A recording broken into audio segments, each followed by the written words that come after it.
Muling binira ni Senador Rodante Marcoleta ang tinatawag niyang cheap fakes o spliced video na pinost umano ng kampo ni Senate President Pro Tempore Ping Lacson.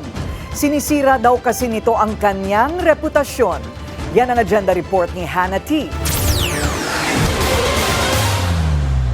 What objective is being served by repeatedly advancing this narrative? Bakit tila ako ang palagi niyang tinatarget?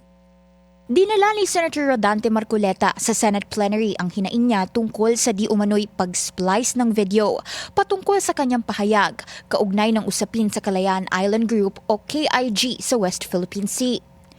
Misleading daw ang video clip na ipinost ng kampo ni Senate President Pro Tempore Ping Lacson na anyay pinagdugtong-dugtong ang mga pira-pirasong pahayag niya sa Commission on Appointments hearing noong February 4. Una ng pinasinungalingan ni Lacson ang paratang. Cheap fakes. These are deceptively altered contents created through basic editing techniques. May appear simple, yet their consequences are profound. With nothing more than selective splicing, omission, or rearrangement, narratives can be distorted, reputations can be damaged, and truth itself can be compromised.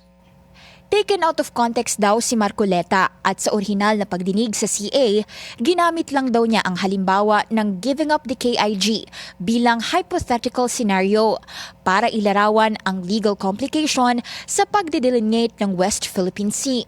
Maaari raw may legal implication ng ganitong uri ng pag-edit ng video. Posible raw itong pumasok sa ilalim ng Cybercrime Prevention Act, partikular sa mga probisyon laban sa online libel at video tampering. Nasa sesyon din si Lacson habang nagsasalita si Marcoleta, pero hindi ito tumugon sa mga pasaring ng kapwa-senador. It's simply by way of manifestation as a member Si of Senator the Amy Marcos lang ang sumunod na on nagsalita appointments. na sinuportahan I was si present, Marcoleta. Tempted daw sumagot si Lacson, pero pinili niyang magkibit balikat kaugnay nito. Sabi ni Lacson, baka raw mas maintindihan ng kanyang colleague ang isang Chinese writing na nagsasabing mahirap ipaliwanag sa isang summer insect ang konsepto ng yelo. Dagdag ni Lacson, walang anumang splice na nangyari dahil ang mga pahayag ni Marcoleta sa pagdinig ay madali na iintindihan kahit daw ng isang kindergarten student. Nauna na rin sinabi ni Lacson na entirely baseless at malicious imputation of wrongdoing ang paratang na minanipula ang video. Para sa agenda, Hannah T., Bilyonaryo News Channel.